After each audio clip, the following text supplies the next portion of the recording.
ویسے تو ہم انسان زندگی میں ہر لمحے اداکاری ہی کر رہے ہوتے ہیں۔ جب ہم اداکاری ختم کرتے ہیں تو ہمارے اندر کا اصلی انسان باہر نکل آتا ہے، جو اتنا اچھا نہیں ہوتا۔ اس لیے اکثر جب ہم دوسروں کا یہ روپ دیکھتے ہیں یا ہمارا یہ روپ سامنے آتا ہے تو لوگ حیران ہوتے ہیں کہ آپ تو ایسے نہ تھے، ہم تو کچھ اور سمجھے تھے، آپ کچھ اور نکلے۔ وجہ وہی تھی کہ آپ اس وقت اداکاری کر رہے تھے اور دوسروں پر اچھا امیج ڈال رہے تھے۔ اس وقت آپ کو ضرورت تھی کہ اس بندے کو اپنے اچھے رویے سے متاثر کیا جائے۔ جب محسوس ہوا کہ ضرورت ختم ہو گئی اور اب خود کو زیادہ مشکل میں ڈال کر اس بندے کو خوش یا مطمئن کرنے کی ضرورت نہیں رہی، تو ہم اپنا اصلی روپ سامنے لے آتے ہیں۔ آپ نے اکثر دیکھا ہوگا کہ محبت کی شادیاں ناکام ہو جاتی ہیں کیونکہ شادی سے پہلے دونوں پارٹیاں اپنی اچھی اچھی چیزیں سامنے لا رہی ہوتی ہیں۔ سارا زور اداکاری پر ہوتا ہے، ایک دوسرے کا خیال رکھنے کا جنون کہ اگلے کو ایسا لگے کہ میرے بغیر یہ بندہ تو مر جائے گا، کیونکہ ایک دوسرے کو چند گھنٹوں کے لیے ملنا ہوتا ہے۔ لہٰذا اتنی دیر میں اپنی کاؤنسلنگ کر لی جاتی ہے کہ اچھا دکھنا ہے، اچھی باتیں کرنی ہیں، کہیں سے اسے میری کسی نگیٹو بات کا پتہ نہ چلے۔ یوں جسے ہم محبت میں قربانی سمجھ رہے ہوتے ہیں، وہ جہاں اکثر جذبات کی بھرمار کا نتیجہ ہوتا ہے، وہیں ہماری اداکاری بھی ہوتی ہے، چاہے یہ اداکاری فطری ہی کیوں نہ ہو۔ اکثر بڑے اداکاروں بارے کہا جاتا ہے کہ وہ پیدائشی ایکٹر ہوتے ہیں، لیکن وہ جوڑا شادی کے کچھ عرصے بعد وہ رنگ ڈھنگ کھو بیٹھتا ہے جس پر اکثر شکایت ہوتی ہے کہ آپ شادی سے پہلے تو ایسے نہ تھے، اس وقت تو میرے لیے مر جاتے تھے، گھنٹوں میری باتیں سنتے تھے، پوری توجہ دیتے تھے، اب یہ حالت ہے کہ میری پوری بات نہیں سنتے، مجھے وقت ہی نہیں دیتے، میری تعریف نہیں کرتے جیسے شادی سے پہلے کرتے تھے۔ آپ بدل گئے ہیں۔ دراصل کچھ نہیں بدلا، آپ وہی ہیں جو شادی سے کچھ عرصہ پہلے تھے۔ آپ ہرگز نہیں بدلے، نہ ہی آپ کی عادتیں یا شخصیت بدلی ہے۔ فرق یہ ہے کہ آپ اس وقت اداکاری کر رہے تھے کہ میں اچھا لگوں، کوئی ایسا کام نہ کروں جو برا لگے، لہٰذا ہر وقت یہی کوشش رہتی ہے کہ میں نے سب اچھا کرنا ہے۔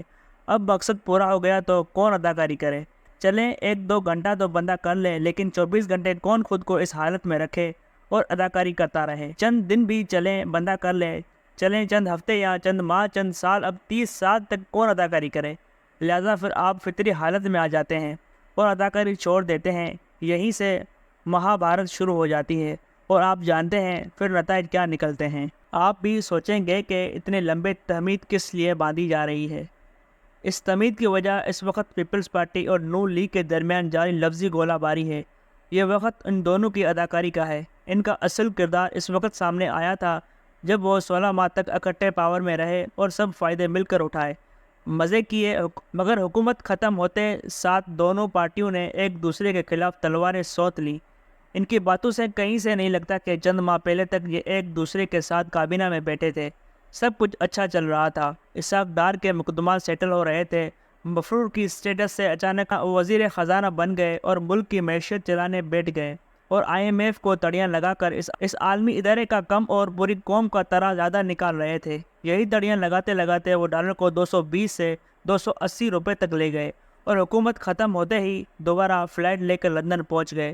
سلمان شہباز بھی طویل عرصہ مفرور رہنے کے بعد وطن لوٹ کر ضمانتیں لے رہے تھے۔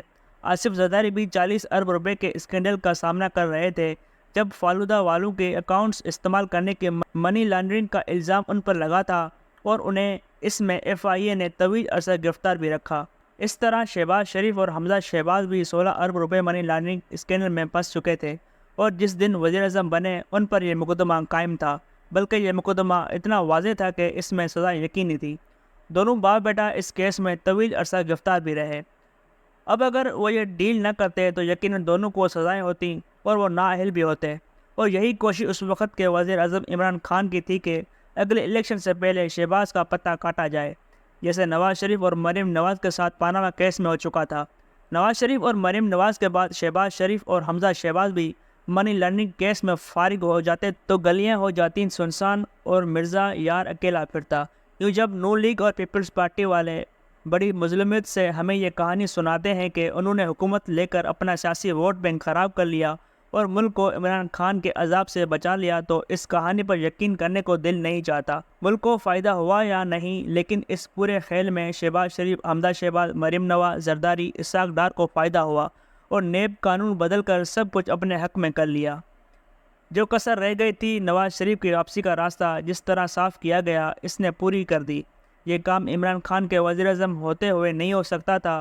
شہباز شریف کی حکومت میں ہی سب کو سمجھا بجھا کر نواز شریف کی واپسی کا راستہ صاف کیا گیا۔ اس کھیل میں پیپلز پارٹی نے پورا فائدہ اٹھایا، لیکن اب ان دونوں پارٹیوں کا فائدہ اس میں ہے کہ یہ دوبارہ وہی پرانی سیاسی اداکاری شروع کر دیں جو برسوں سے کرتے آئے ہیں۔ لوگوں کو بتایا جائے کہ شہباز شریف اور نواز شریف کی پارٹی یا پیپلز پارٹی اس ملک کے لیے کتنی خطرناک ہے۔ اب دونوں کی پوری کوشش ہے کہ وہ الیکشن میں ایک دوسرے کے سیاسی دشمن کے طور پر سامنے آئیں۔ لوگوں کو کہیں سے نہ لگے کہ پیپلز پارٹی اور نون لیگ اس وقت عمران کی پارٹی کے خلاف الیکشن لڑ رہی ہے، بلکہ وہ ایک دوسرے کے خلاف لڑ رہے ہیں، لہٰذا وہ ان میں سے ایک پارٹی کو چن لیں۔ کل کو الیکشن کے بعد دونوں پارٹیاں مل کر پھر حکومت بنا لیں گی، ایک وزیر اعظم اور دوسرا وزیر خارجہ بن جائے گا، لیکن الیکشن رزلٹ تک یہ اداکاری جاری رہے گی کہ وہ ایک دوسرے کے دشمن ہیں۔ اسی میں ان کا فائدہ ہے، جیسے کبھی عمران خان کو سیاسی اداکاری میں فائدہ تھا کہ پرویز مشرف انہیں وزیر اعظم بنائے گا، لہٰذا 3 سال اس کا ساتھ دیا، ریفرینڈم میں ووٹ ڈلوائے، پھر ناراض ہو گئے اور 2007 میں لندن جا کر نواز شریف سے سیاسی اتحاد کر لیا۔ اب وہی مولانا فضل الرحمان کے پاس اپنے بندے بھیج رہے ہیں جن پر ہر وقت تبرہ کرتے تھے۔ کچھ دنوں میں عمران خان شاید نواز شریف اور زرداری کے پاس بھی اپنے بندے بھیجنے والے ہیں، جیسے مولانا کے پاس بھیجے۔ اب عمران خان کی اداکاری کا وقت شروع ہو رہا ہے۔ جنہیں گالیاں دیتے رہے اب ان سے سیاست کے نام پر ہاتھ ملانا چاہتے ہیں، وہی پرانے شکاری اور پرانے جال۔ سیاست نام ہی اداکاری کا ہے، جو دوسروں کو اپنے مفادات کے لیے استعمال کرے وہی سکندر، جو بڑا اداکار وہی بڑا سیاستدان۔ زرداری، نواز اور عمران میں مقابلہ سخت ہے، دیکھتے ہیں آخر کون جیتتا ہے۔